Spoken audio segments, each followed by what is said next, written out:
Laying it down like I'm through. I know it's wrong when I say. I am tired as hell. What up, Mondo? That was the one. Shout out to Mondo, the rest of the team.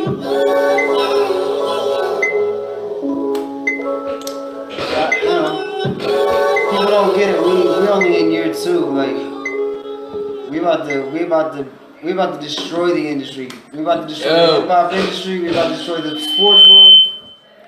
Yo, we back too. Yeah, now. we back. Let's go. Del P's still in the building. He's chilling on the phone though. Oh yeah, but we So definitely. before we talk about the Eagles, since he's back there chilling. Alright, you gonna make me wait on this team. Talk about Khalil Mack. Start that off with it? Start that off because yeah. I mean I don't follow football too much. Let's go. That's why you can't.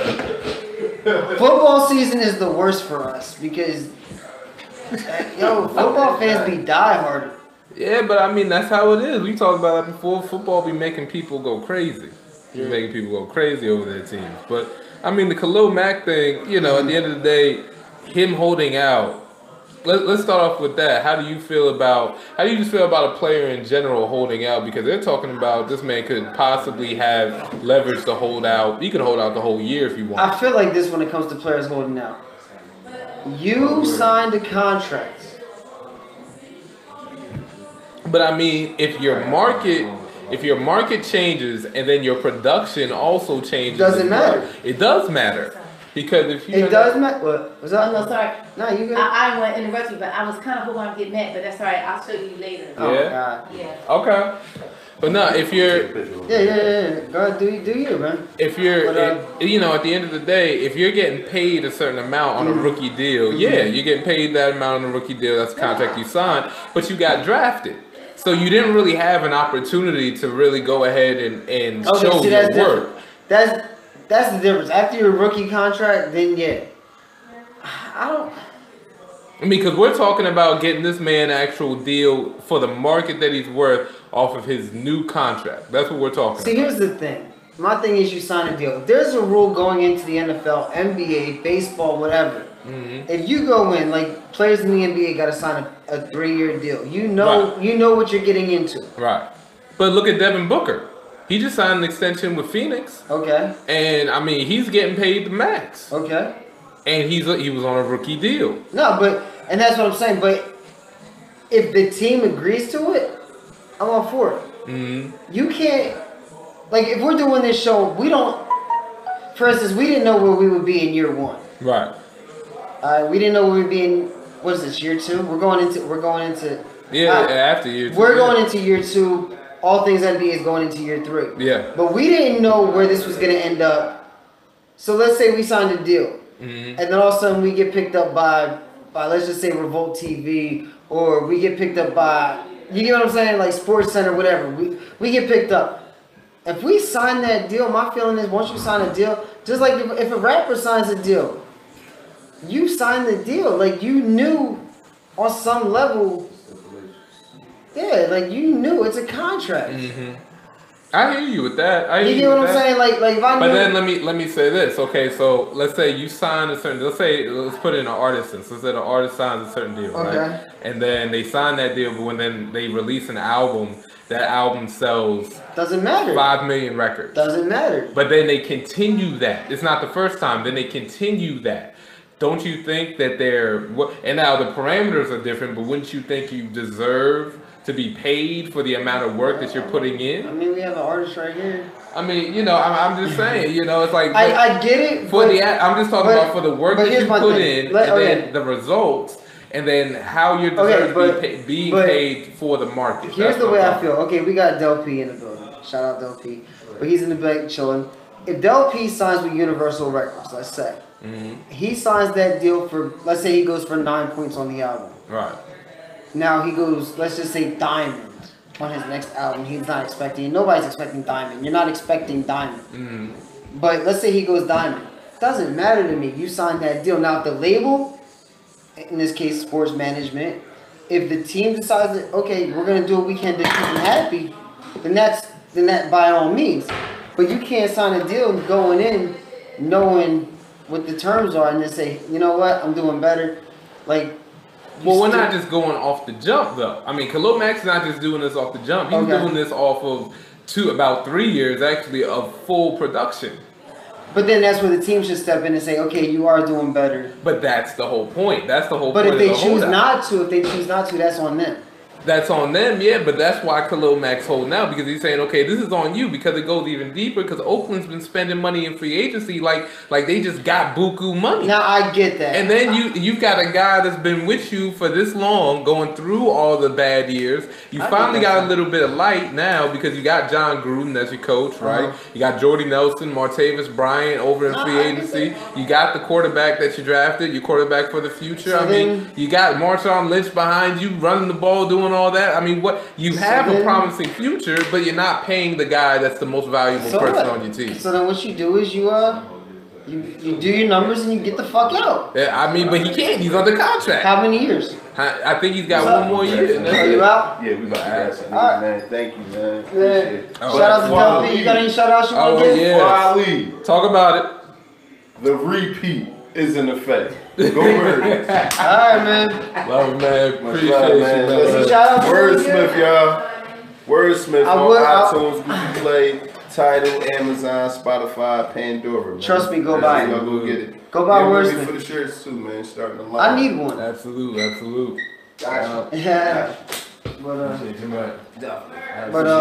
Yeah, like it was a pleasure having you up in here, Doug. Yeah, man, I had fun with y'all, man. I would buy the album. With the footage and all that. Oh, no, we got you. Oh, we will. You'll see it up there tomorrow, my man. Trust me, you'll see it. But I mean, that's just how I feel. Once you sign a deal, if both sides are in the renegotiation, I'm all for it. If one side says, because my thing as an owner, I know if that player's not happy, he's gone. Right.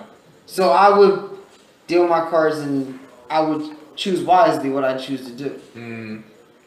I hear you with that. You know what I'm saying? Like, but I mean, that's the thing though. When you're on those kind of rookie deals and then you come into the NFL and then you exceed expectations more than what people thought, you know, then it becomes more on the organization than it does anything else. I mean, look at what, you know, just to give it on a comparison level, the Aaron Donald situation. I mean, Aaron Donald is arguably the best defensive player on that defense. Even though they got studs, he's still the best. A lot of them, they got through free agency. A lot of the guys besides Aaron Donald, they got through free agency there and they brought him over there. So now, you know, when you have brought all these guys over that you paid right then and there, but you got a guy like Aaron Donald that you drafted 2 years ago that you're not paying attention to, when he's arguably the best defensive player in the league, and you're not going to pay attention to him. But that's where these guys are like, look, like, it's not like Joe Smo, second string guy, and I'm asking for an extension. I'm top 3 in my class in my whole in this whole side of the field, and you not even gonna say pay me. And that's my thing. And though. These are rookies. No, again, these are I like get that. And I agree with that, because not just that, you don't think other players in the league look at that? Right. You get what I mean? Like, if I'm looking at, like, all right, your best player, you're not, what are you gonna do for me? Yeah, exactly. No, absolute. Best believe people. So when it's time to renegotiate, when it's time to do certain things, I know where not to go. Right. That's exactly it. I mean, Oakland's got a lot going for them. I mean, besides the Khalil Mack thing, like I was saying earlier, John Gruden's a new coach. We'll see how that goes, and we'll see how that works with them. You know, and then also too, I mean, the whole offense has been revamped. The defense is coming together a little bit. If you got Khalil Mack there, if not, then they're going to be the same 8-8 Oakland team that we've been seeing. You know, but at the end of the day, you want to be able to pay the players that deserve to be paid. Oh yeah. You know, and if I'm Oakland in a division where Denver, Kansas City are my main competition, San Diego, yes, but then at the same time, we don't know where San Diego's going to be. They always get hit with an injury bug. I'm not talking about Phillip Rivers. I'm just talking about the team in general. When you got Denver and you got Kansas City there, so basically you know your main competition is probably Kansas City. But Denver's still sitting there. You got 2 other teams you got to compete with, and you can take the division, and you gonna let Khalil Mack not play?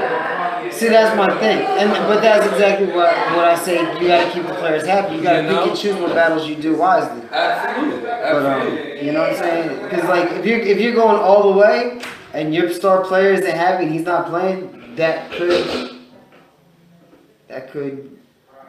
be potentially dangerous to your whole situation. Yeah. That's the part when it comes to Oakland that's just kind of interesting. You know, I would say if I was part of that organization, my number one priority would be to give Khalil Mack the allotted amount of money that he deserves. At the same time, I'm not trying to break the bank to the point like an Albert Hainsworth contract. You know, I use Fletcher Cox's contract a lot actually because he didn't get paid the highest amount.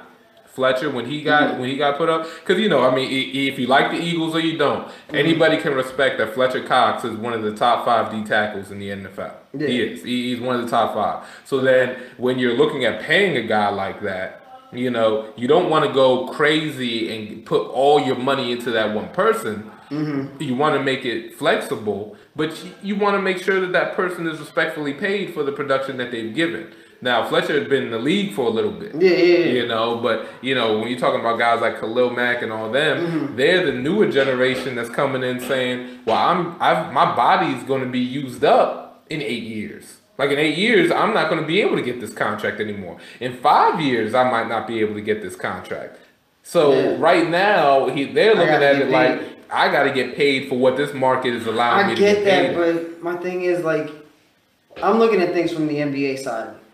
You already know that the pay scale is going to go up. If you know it's going to go up and you feel you have to think about the future in situations like that. Because you look at it like, okay, LeBron knows what he's doing. Right. Okay, I'm going to go for a 2-year max. You know what I mean? So if I lose money, I'm not losing that much money. But then at the end of 2 years, I know what I'm worth, so I'm going to get what I'm worth. And that's just how it is.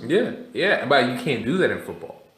That's the one thing about football. You can't do that. You can't go to an organization. You can say, hey, look, put me on. Well, I think Alshon Jeffrey's contract was almost like a 2-year boy, right? Well, no, but he did a 1 and then he got the extension after that. So you can do like a 1 or 2, but you're not going to get paid like LeBron did, let's say in the NBA, or Kevin Durant. Like you're getting 25 million in 1 year. You know, you're not going to get that as a football player. But I feel like, I get that, but I feel like football contracts overall need to be reworked. Because, number one, how are you going to sign a player for 5 years and then cut him after 2?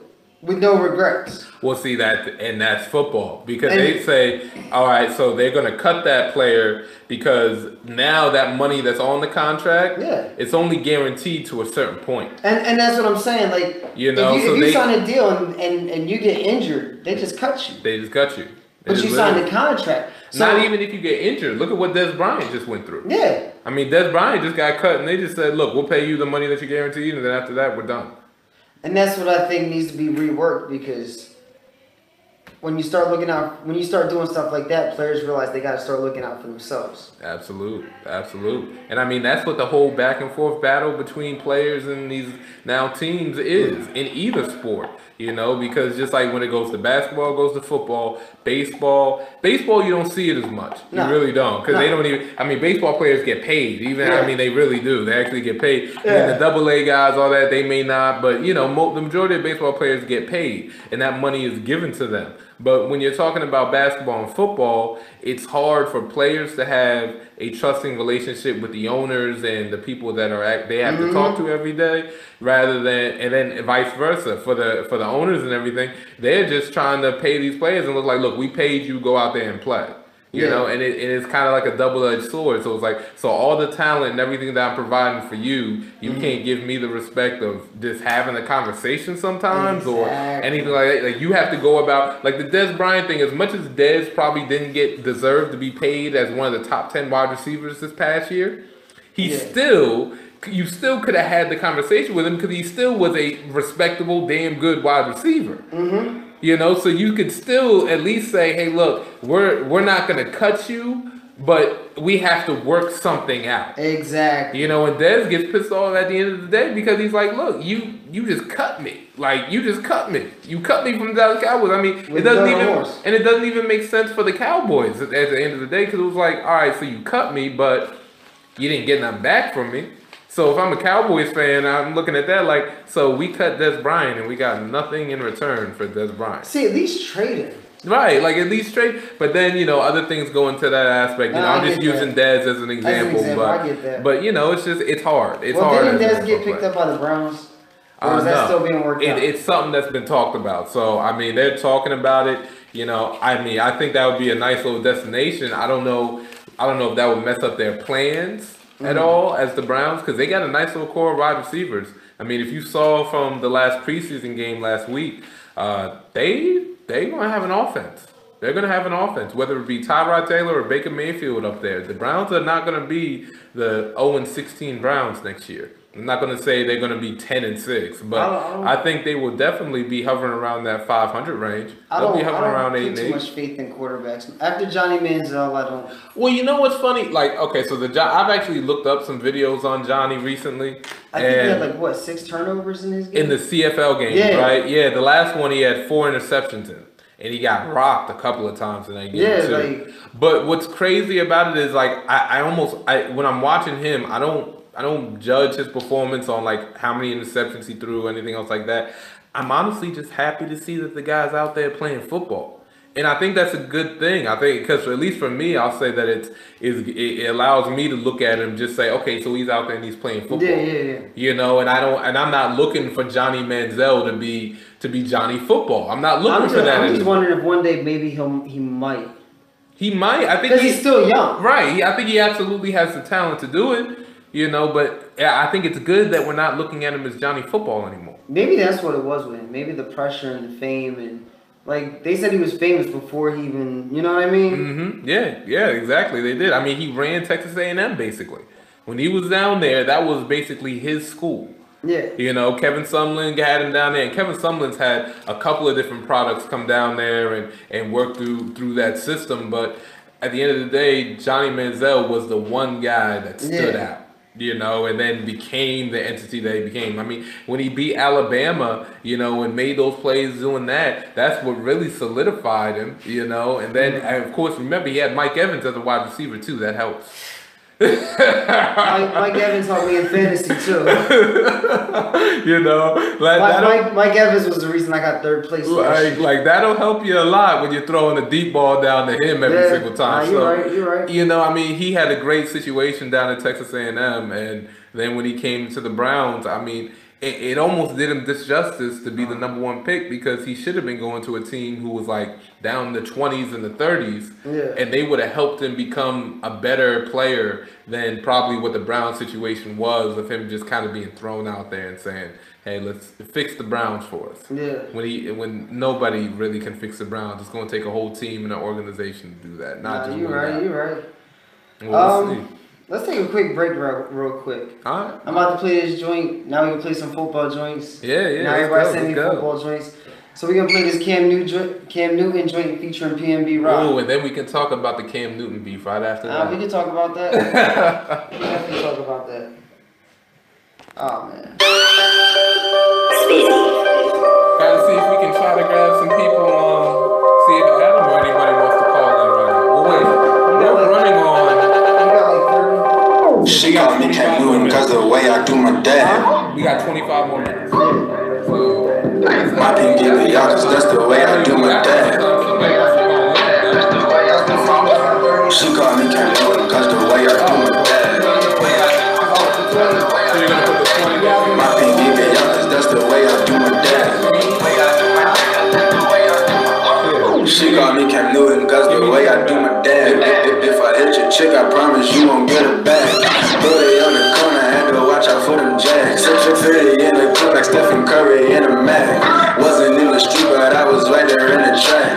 Back then they would take our bikes and we go get them back. My mother told me never let the money change your ass. And I was told don't never trust a dude who count your cash. I remember back then way before my songs was dropping. My bro had them rocks way before P&B was popping. I was told don't never pull a gun unless you pop it. Don't never tell them niggas the cops come, you keep it silent. They say never talk to cops, they names and you don't know. Say they got evidence, ain't no proof if they don't show. Leave my pinky out, now she call me Cam. Then I hit the folks, I walk off and do my dab. She called me Cam Newton cause the way I do my dab. My pin give it y'all, cause that's the way I do my dab. She call me Khalil, cause the way I do my dab. My pin give it y'all, cause that's the way I do my dab. Got all this cash, that's why these niggas mad. Instead of worrying about me, you need to chase your ass back. Yeah, my bitch so bad, my car so bad. Smoking all this gas, don't smoke no wax. Why? Tell me why they be hating on me. Little do they know I got this Tracy on me. That's that dirty, I don't do your ass dirty. And I swear you don't know me, I'm from where it's dirty. What them niggas be serving, when that corner get murdered to be y'all bullshit when we pulling up. Bombed out, down no sauce. Backwoods, I be rolling up, got a bowl lean, I can pull it up. Just so I could be super high, I wanna be up in the sky. Think about all my God, you're all the one niggas that die, yeah. She call me Khalil, cause the way I do my dab. My pin give it y'all, cause that's the way I do my dab. She call me Khalil, cause the way I do my dab. My pin give it y'all, cause that's the way I do my dab.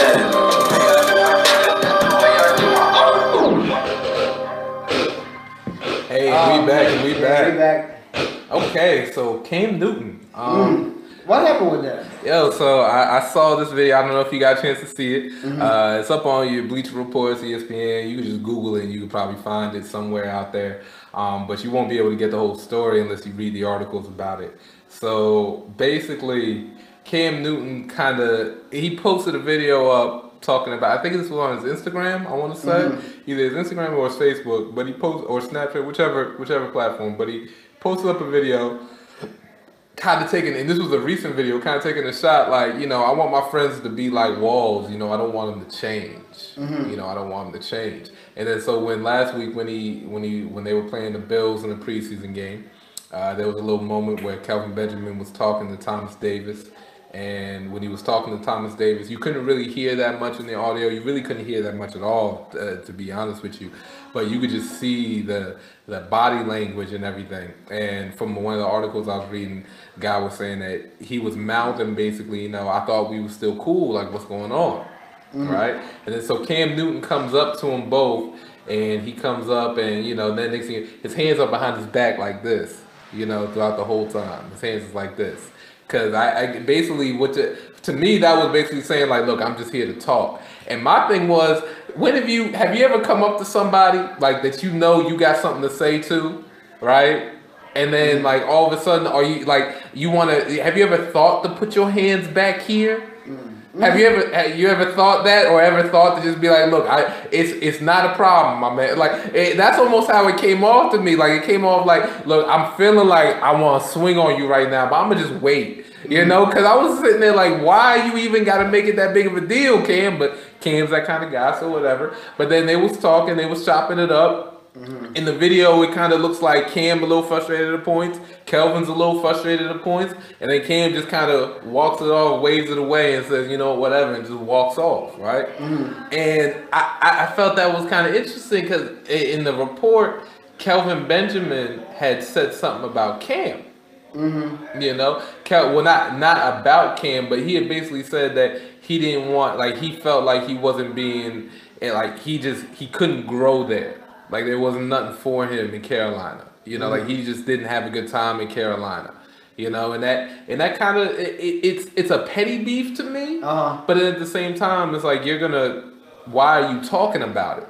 You know, it's almost like the Jaleel Okafor thing when he talked about how, you know, oh, the Philadelphia 76ers didn't train me right, blah blah blah. Des Bryant coming off about the Dallas Cowboys, which I'm not mad. I'm an Eagles fan. I'm like, hey, talk about the Cowboys as much as you want. But then at the same time, I don't know if I'm with going after an organization unless it's legitimate, you know. But with the Des Bryant thing, that was legitimate in his aspect. But, you know, you're talking about a whole organization that incorporates a lot of different people, you know, so you just have to be careful about that kind of stuff. But the beef is real between them. And I mean, when Kelvin got the touchdown, in that game too. The first thing he did, he jumped right into the stands, and it was just like this with all the people, loving it and everything. And I know he loved getting that touchdown against the Carolina Panthers, because they let him go and traded him in the middle of the season. But I think it's an interesting beef between the two because the personalities are so different. Cam Newton is that lively, personable, social, I'm gonna talk to you, that great smile, be on the Oikos commercials before he made that stupid statement, all that kind of stuff. And then Kelvin Benjamin's more kind of chill, laid back, now you see the dynamic between them both. It's an interesting little beef. Alright, well, we're about to take another break real quick, and when we get back, it's gonna be my time for my favorite time of the year where I get to pick on Matt. So if you didn't watch last year, you're gonna get to see it this year. I don't wanna get picked on. We about to play the Westbrook joint. I don't want to get picked on. Yo, stop this man from picking on me, man. Don Michael Jr., Track Trigger, whatever. We're gonna have him in the studio, so we gotta play the Westbrook joint real quick. Hey, let's go. Let it go. I love the game, and I think it's just my nature, man. It's my competitive spirit. I wanna be the best, and I feel like there's something to prove or something to do. I think every night, my job is to come out and compete for my team and bring that edge, and that's what my job is. I should do a set up in the morning. Sleep on me and better be a coma.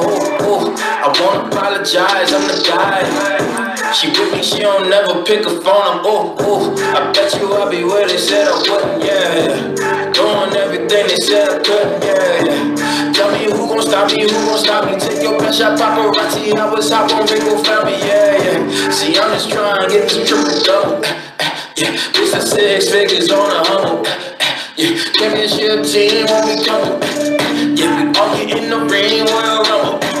Yeah, call it what you like. Ooh, I hear what you saying, I ignore your advice. Ooh, when you putting numbers on the board, they don't like you. Russell Westbrook, I go harder every night, too harder every night. Ooh, that's every night. I stick with the squad when the ops switch the sides.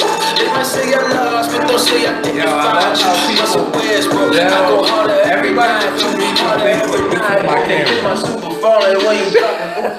Yeah, y'all just let me know you know I'm talking. Yeah, starting from the low down right there. Yeah, but from a couple fans to a couple thousand, yeah. The phone face down with the back up.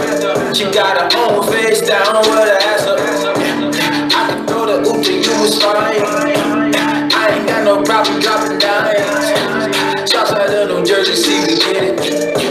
Can't again without to be specific. Every day is Saturday, we go hard for 4 quarters. Every dollar keep the interest. Yeah, you can call it what you like. I hear what you saying, I ignore your advice. When you putting numbers on the board, they don't like you. Russell Westbrook, I go harder every night, too harder every night. That's every night. I step with the squad when the ops switch the sides. They might say I lost, but don't say I didn't find you. Russell Westbrook, I go harder every night, too harder every night. Call it what you like. I hear what you saying, I ignore your advice. When you put your numbers on the board, they don't like you. Russell Westbrook, I go harder every night. 30 seconds to pick which team he thinks is going to take the game this week. Let's go. So we got 30 seconds. No long drawn out things, so we don't have time for that. It's almost a wrap. Absolute. We got 10, so we won't make it work. Game 1, Eagles-Patriots. Eagles-Patriots. Well, it's preseason, so it is what it is. But, both teams are doing, they actually both lost their preseason games in the beginning. But I'm going to give the first one to the Eagles. I don't think that they can let that go, at the end of the day. I mean, it is what it is, but, at the same time, I don't feel like it's obviously they just played in the Super Bowl, so the Eagles don't want to lose to them in the preseason as well. So I say Eagles. Redskins-Jets. Redskins-Jets. I'm going to actually go Jets. I like the way that the Jets came out. I really do. And the Redskins actually just suffered a really big loss. They lost the guy Juice that they drafted from LSU, the running back. He tore his ACL. I think that's going to be a little bit of a morale loss for them. I'm going to go Jets. Sam Darnold, Teddy Bridgewater, Josh McCown, they're going to do it. Steelers-Packers. Steelers-Packers. I'm actually going to go with the Packers.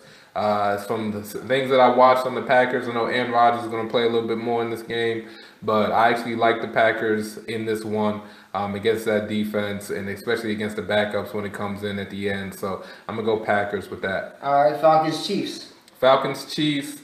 For me in this preseason game, what I want to watch Calvin Ridley in this game. Last game, he kind of got a little beat up from the Jets defense, so I want to see how he does against the Chiefs defense. But I'm honestly going to lean a little bit more towards the Chiefs. I like Patrick Mahomes. Their quarterback is real good. He's going to be good. Giants-Lions. Giants. I don't even have to say nothing about the Lions. I feel like the Lions are in the doldrum for me. That's me personally, so I'm going to go Giants. The curse of Barry Sanders. Yeah. Bills-Browns. Bills-Browns. I'm going to go Browns. Mayfield has something to prove. I like the Browns. Mayfield. Watch out for Njoku. He had 2 touchdowns last time against the Giants, their tight end. But I think the Browns' offense is real, so I'm going to go Browns. Dolphins-Panthers. Dolphins-Panthers. The Dolphins, to me, they're a hard team to judge just because, like, even in preseason, because I think they got good talent, but I just think that organization is in a weird place right now with all the protest stuff and all that. All right. Ryan Tannehill. So I'm going to go Bills. Saints-Cardinals. Cardinals on that one. Do I want to go there? No, actually, I'm going to go with the Saints. I'm sorry. Sean Payton, that offense, that team. And even if they don't win it, I'd still say the Saints. It's preseason. Right. 49ers-Texans. Yeah, I know you're going to say 49ers. Just because in this preseason game, I think the Texans are really top-heavy. I do. So it really depends on how long they actually keep their starters and second-string guys in. So, honestly, I will go 49ers with that. I will go 49ers. Jaguars-Vikings. Vikings. I'm sorry. I like the way that the Vikings look this year. It looks scary. Kirk Cousins, I think he's going to be on point. I can't wait to see what Dalvin Cook looks like when he comes back to that team. But right now, for this preseason game, Minnesota Vikings. Raiders-Rams. For me personally, let's go Rams. Raiders still, I like the Raiders. We're talking about them earlier. I like them, but I think the Rams got a complete team. I think they got backups on backups, and they got young players. Go Rams. Cowboys-Bengals. Cowboys. The Bengals showed a little bit of something on there, but I think the Cowboys are still doing some things. I think they got a lot of young talent there, too. I'll be watching out for that defense, though, against the Bengals offense. I want to see what they do. Buccaneers-Titans. Buccaneers, another team that I feel like is in a doldrum. I don't know what's going on with the Buccaneers. They got some things that they got to figure out. For me, that one's kind of easy, honestly. It's the Titans. They got a good thing going. I think they're going to be better than last year. Let's go Titans. Broncos and Bears. Shout out to DH from last week. He a Bears fan. He said that the Bears are going to make the playoffs this year and win the division. That's what he said on live, so we'll see. But honestly, you know what? I kind of like the Bears in that matchup. I do like the Bears in that matchup. So let's go Bears. Chargers. Seahawks and Chargers. Let's go Seahawks. The Chargers are good, but they've already been getting hit with the injury bug. And like I said a little bit earlier, it's never about Phillip Rivers or the stars on that team. It's really just they just keep getting injured, and you never know. Ravens-Colts. Ravens-Colts is a hard one. The Ravens went out there and did some things in that last preseason game, but I definitely watch out for Lamar Jackson, and then at the same time, let's watch out for Andrew Luck. Keep seeing that his progress goes. But I'm going to go Ravens, just on the way their offense look. They look like they might be having an offense this year, so Ravens. We made it through every team in 5 minutes. You told me I had a little bit of time. Yeah, we only have a little bit of time. We're going to do that all season. So, now... We're going to do that all season just to see where your head's at. So, right now, before we get into the next song, we got like 6 minutes we got 10 minutes left. But my thing is, we're talking about the Ravens. I want to talk about this real quick because we talked about it last night a little bit. Yeah. You know what I mean? Yeah. They got they got the possibility of having a three-headed quarterback monster, yeah. And they could easily, that would kind of hurt the market, like when it comes to the Eagles. Like the Eagles could get a lot for. Yeah, and you had brought that up. If they decided to do that, and and that's actually, that's a good problem and a bad problem to have, Because just like the Eagles did last year, you know, you have Nick Foles. Nobody really thought Nick Foles was going to be that guy, right? Yeah, and then you saw when it came into fruition at the end, when he had to be, they were able to work it around him and be able to do it. Yeah. And what's so funny about that is, as I was doing, after you talked to me about that, I was doing research on the subject, and I'm thinking to myself, well, I looked at the last preseason game with Lamar Jackson, and they didn't really do him justice. They just made him sit back there and throw the ball in the pocket and do all that just like a normal quarterback. But he's not a normal quarterback. He's like a Michael Vick type. Yeah, and you know, Nick Foles, even when he was in Arizona, if you ever watch college football, and I'm sure a lot of the fans and people that watch us do, if you ever watched Arizona at that time with Rich Rodriguez as the coach, it was all those RPOs. All those RPOs, and that's how we won the Super Bowl. RPOs, you know, you put the ball in the running back's belly, either fake it, give it to him, and then you're throwing the ball right after that. That's what he did in college. And that's the spread system that Lamar Jackson ran in college. It's the same system. All these quarterbacks run off that same system when they're in that spread. It's just a variation of all that from the guys that did it before them. So if I'm John Harbaugh, which I know he's thinking about, it, and I know he wants to, but he's just like, I want to see what you do in the pocket. I want to see what you do here. But a coach like him, if he puts him in the right situation, Lamar Jackson will flourish. Or if they trade him, a coach that gets him will put him in the right situation. So I absolutely agree with you when you say that they have that three-headed monster. And at the end of the day, if somebody needs a quarterback this year coming in, best believe they'll be calling the Baltimore Ravens for it, because they'll be cheaper than a Nick Foles, because we paid Nick Foles extra to stay. Yeah, but you can't say, even as an Eagles fan, but if a quarterback goes down and the right deal does come along. Oh, you get what I'm saying? If somebody were to be like, that's hey, what I meant. We'll give you a first-round pick and a second-round pick for Nick Foles in the middle of the year. And Wentz is looking good. Like, you get what I'm saying? Like let's say, fuck, I can't. I'm still in preseason mode. Quarterback for the Raiders goes down. Let's just say. Oh yeah, Derek Carr. Yeah. Now let's say, okay, Derek Carr goes down, and they're like, yo, we need a quarterback. Oh well, y'all got Foles. We'll give you a first and second round pick.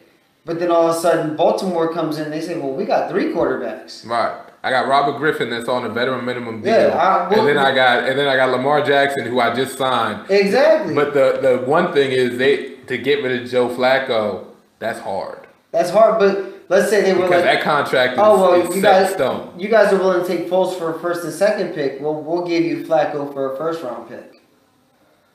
You get what I'm saying? True. Like, it kind of hurt. That's what I meant by it hurts their value, because now you have 2. You don't have 1 quarterback. You have 2 you can go after. Yeah. You can say, okay, well, we'll take a chance with Flacco. We only need him for a couple games till Carr gets back. Foles is gonna, we'll just take the one. You know what I mean? Like, it kind of like hurts the market. I hear that. That not definitely, especially with that aspect of I just what Foles is getting paid and what his number would be that a team would then owe him compared to what like an RG3 or Lamar Jackson, or even if you're going to compare Joe Flacco to Nick Foles, say, hey, look, you're offering this much for Nick, but we'll take less for Joe if you take him off our hands. Just because we have it, we can't afford to do it. And we know that you're going to be taking on more of the contract than you would if it would be Nick Foles. I hear you. That aspect is a good way to look at it, But then when it comes to Baltimore too, I mean, if I'm them, number one, I want to figure out what Lamar Jackson is. Oh, no, I get that. You want to figure that out first. No, I get that. Because you don't want to run with RG3. I mean, we were talking about that last night. But let's say Jackson's really good and RG3 is just a backup. Right. And then you got Joe Flacco, like, okay, we can just trade him. If somebody's taking Joe Flacco off your hands, Flacco still has value. Now that's not a bad thing. Flacco still has value, so easily if a quarterback goes down. And ain't this weird? We are now just basically saying that Joe Flacco was fodder. How did that happen? Because I look at it like this. I'm not saying he's fired, but I look at it like this. Jackson's obviously the future. Yeah, absolute. Okay. Jackson's the future. RG3's on a vet minimum. Right. So if I can get rid of somebody, Flacco, you're going. Right. Just out of like pay wise. I'm not worried about RG3. I mean, pay, age, everything, but it's just crazy to me how now. Like, and I'm not saying he's not good. I'm not saying he doesn't have any value. Oh, of course. Because you could definitely get a pick for him or something. Like, if Carr goes down, I'm getting Flacco because he does have experience. He can carry the team when I need him. Yep. And it works out. It's just wild. I just remember watching Joe Flacco go through those playoff runs and going to the Super Bowl, and even when he didn't make the Super Bowl, the games that he played and performed in, and now seeing him at this point. I mean, the Ravens on his side, on the offensive side, they've been 50-50 for like the last 2 years. They've been kind of so-so, and that's where it goes. And it's just a shame. Hold up. I mean, I hate to cut you off. It's a Jersey product right there, man. We got like 3 minutes left, and I want to talk real quick. We only got like a minute and a half to talk about it. I want to talk about Melo to the bench. Nothing's really going on in basketball. Yeah, we'll go off a little bit. I mean, even if it goes 2 minutes over or something. But yeah, okay. So I want to talk about Melo to the bench, Melo in Houston. Let's just say that, because number one, what D'Antoni said was he was open to going to the bench. D'Antoni said that. D'Antoni said he was open to going to the bench. He didn't say, Carmelo never said he was going to the bench or anything like that. He said he was open to it. That might not be a bad move, though. No, I don't think it's a bad move Defensively, he's a liability. That's the only way Houston can do this, is if they put Carmelo on. That. You don't need Melo. You don't need Melo with Harden and Paul. No. But if you have Melo on the bench, coming off the bench, even if his minutes are 20 to 30 minutes But think about it. Like, I mean, because we're really not even talking about, when we say come off the bench, we're saying, okay, so for 4 minutes, after the 4-minute mark in the beginning of the game, Carmelo Anthony, you are in the game for the next 10, 12 minutes. When Harden goes out, you now have another shooter. Right. You have somebody else who can shoot. My thing is there's one ball on the court anyway. Mm-hmm. You don't need 2 shooters and a point guard. Right. You need... well, no, when you say shooters... You're based because Carmelo's 3-point percentage isn't the same anymore. No. So really, what you're saying is just somebody that can score. Melo will still go head up with people. Oh yeah, absolutely. And that's what I'm saying. As an ISO person, but you put him run ISO. But you put him against a second unit. It's fodder. Every single person on the floor. You put Carmelo Anthony against a second unit. Yeah. Fodder. He's going to score, and that's what makes the idea so great. And it's just like why it's that ego. And it's not like he can't come off the bench and still get minutes. Right. He's still gonna get minutes. He's just coming off the bench. He's coming off the bench. Too. Like Harden. And then part of it is just like, okay, so those minutes that he gets, is he going to be able to stay in condition to stay on the floor as long as he needs to be? That's something about Carmelo Anthony that we need to make sure we also say in there too, because just not even the fact that you're coming off the bench. How long can you stay on the floor? How long are you going to play for? Mm-hmm. For real. I mean, that's something that you got to make sure that we all understand when it comes to Carmelo Anthony. Mm-hmm. And look, I mean, I think Houston's best chance to get back to where they were last year is to be as defensive minded as possible, because you're not going to outscore Golden State. You're not going to do it. I mean, I think we can all recognize that now. I can sit here and say that Golden State is in the top 2 of the most prolific offenses and shooting teams I have ever seen in my life. Arguably the best team I've ever seen in my life offensively. Mm-hmm. So to go against that, I mean, you're gonna have to score, but you got to find a way to slow them down. You have to slow them down. And if Carmelo Anthony want to sit up here and say that he can guard Kevin Durant, then I'm going to just drop the mic and walk out of this building. Because that don't make no damn sense. He knows better than that. He can probably score with him if he wanted to, but I don't know how many games he could give me of that either. Yeah. So I'd rather that man come off the bench in those kind of situations if you want to get back to that point. Because a guy like P.J. Tucker, who can defend all positions and get in people's faces, Gerald Green can also do some dirty work too. They're not Luka Mabute and Trevor Ariza, but hey, I mean, at least you get some defense on the floor instead of just worrying about outscoring everybody. All right, well, it's come to that time. It's about a wrap. Yeah. Shout out to Del P for coming through. Yeah, man, this time it went fast too. It went fast. Everything seemed to run smoothly. Yeah, but shout out to Merck and Jers. Trust me. Tune in for the exclusive. We got the new joint from Capone. Shout out to Capone. Shout out to everybody who worked on that joint and been getting it together for the last for ever since we've been here, listening to it, hearing it. It is a fire joint, just like everybody else is saying. Shout out to the fact I can actually play it now. Chris can press the red button. Don't press the red button because I'm on go right now. I'm on go. Like everything's a go this year. Yes. Definitely. Shout out to Mondo. Shout out to the whole team of Playmakers. Absolute. Shout out to everybody that was commenting as well today too. Appreciate all the comments. Appreciate all the support. But always appreciate the fans who watch and do all that. We can give a quick little thing. I guess, the content that we have up for tonight, that'll all be posted up tomorrow. So if you missed it or you didn't get a chance to see it, always check out the YouTube link for Playmakers Radio. Yeah, we do have the YouTube link up. The YouTube link is up. Trying to get that Instagram popping. Trying to get the Instagram popping. New videos have been posted up on the Instagram for Playmakers Radio on Instagram, so definitely check that out. On the Playmakers Radio Facebook page, you'll see the pictures and you'll see the YouTube links and different cutout segments from the freestyles and stuff like that up on that page as well. So, definitely check it out. We got more things coming, more things in the works, as well as more things here with Beat Sweet Studios and Merck and Jers. Just trying to continue working and trying to continue on that grind. But yeah, we shout out to Dub P again, once again. Absolute. That man was dope. I really. Not once, not twice. Oh my God, yeah, let's say that real quick. Man set a standard. Any artist that comes on here, if you not willing to do a freestyle, I don't know what to say. On that note, we out. Make sure you grab that album, Wordsmith, Del P.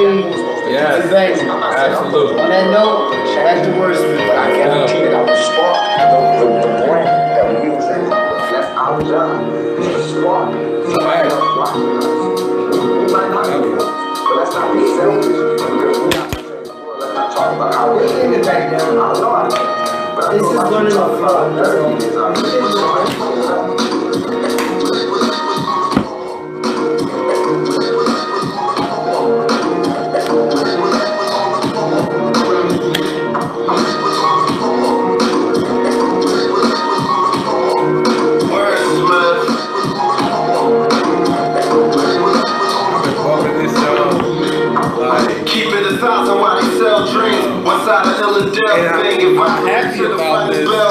It came out, like the whole video and everything, it looks much better. It really does. It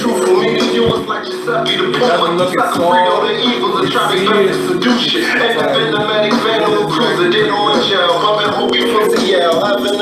Which one do you believe in? The ones you least suspect do the scheme and snooze not even. Staying alert since you playing nerf. Class on my own when I lay a verse. This ain't rehearsed, this is second nature, never been a hesitator. Doing that one wait a second later, destined for success. I'm being me and not them. Legend on the MIC, I've been the face of Rock Hill. Wordsmith. Wordsmith. It's a gift. Wordsmith. Wordsmith. Wordsmith. If you had the end, this where we living, but it's like Stopping it now? Yeah. Okay. Had to leave it on that Wordsmith. No, yeah, when you stop the music, that's when I was gonna stop.